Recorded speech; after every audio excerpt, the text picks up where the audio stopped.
nem eu e nem você estamos no lugar do Senhor.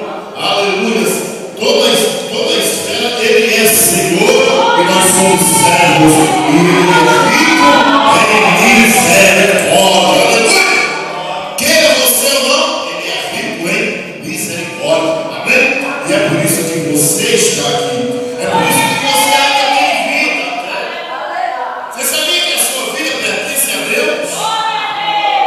Tem gente que não sabe nem agradecer a Deus pela vida. Ora, se ajoelha para orar, pede pastor,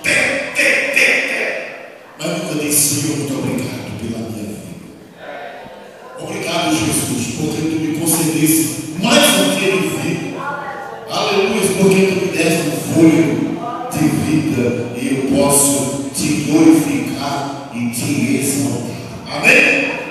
Eu essa